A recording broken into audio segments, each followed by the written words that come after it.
men of the press who are eminently qualified to discuss the three topics. Three topics, two analysts. I think it's not bad. It's like government and money in government house. Yes, I am talking about my good colleagues, Adeboye Popola. They're welcome. Thank you, Tunde, for that. And we also have here Muhyiddin Adeleke. You're welcome. It's nice being in the newsroom. It's always the right place to be. Yeah. For a journalist.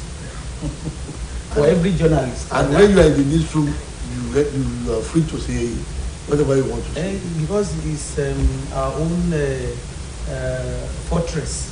And it's our own officers' mess. Exactly. So here, whatever we say, yes, we have the immunity. Yeah. Because we always say the truth. And we say it as it is. Not my whose ox is God. Yes, let's go to the first topic of the program this afternoon. We are monitoring Twitter under the new ownership. That is the federal government talking there. You see, Twitter was banned in Nigeria. It was even closed down.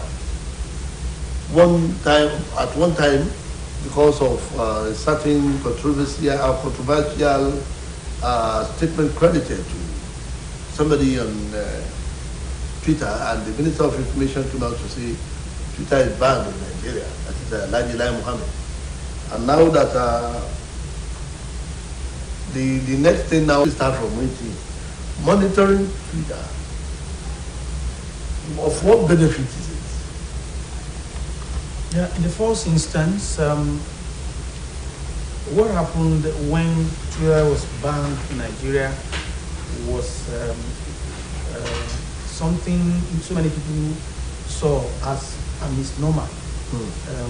More so that Twitter is a global social media platform. Or what happened then is now consigned in the dustbin of history. Now we have a new owner in charge of Twitter, and government, I think, has been told that there are lots of infractions committed on Twitter. People do a lot of things on Twitter, and that is global. It's very difficult. It will be very difficult to maintain a stranglehold on Twitter, just like every other social media that we can talk about here. The world has evolved. Time was when the death of an American president will take at least 2 weeks before the news gets to Nigeria here. So now it is impromptu. It is immediate, and we just have to key into what operates on the global leader. In Nigeria, what we should be concerned with is good governance, and what can we say? Good governance, the upholding of human rights, maintenance of justice, no strata, and ensuring that the needful is done. We have quite a number of challenges that are facing us in Nigeria here.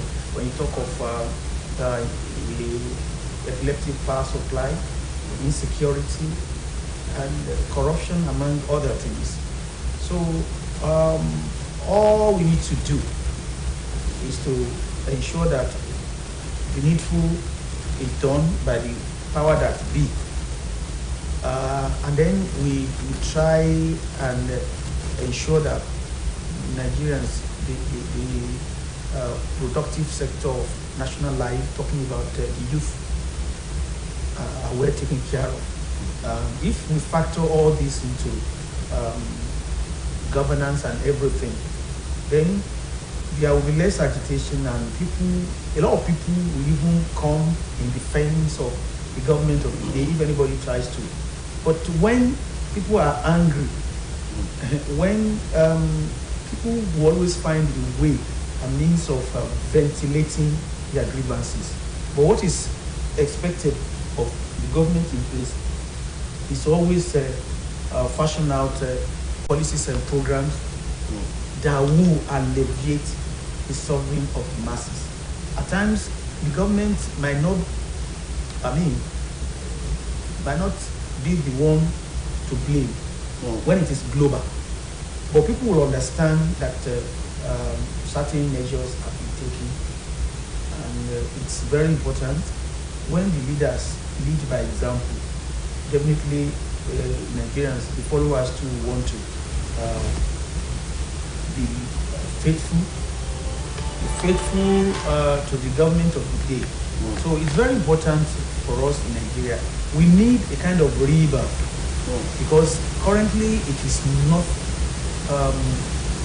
what it used to be when the value system was cherished and was upheld. But today it is everything has been scattered.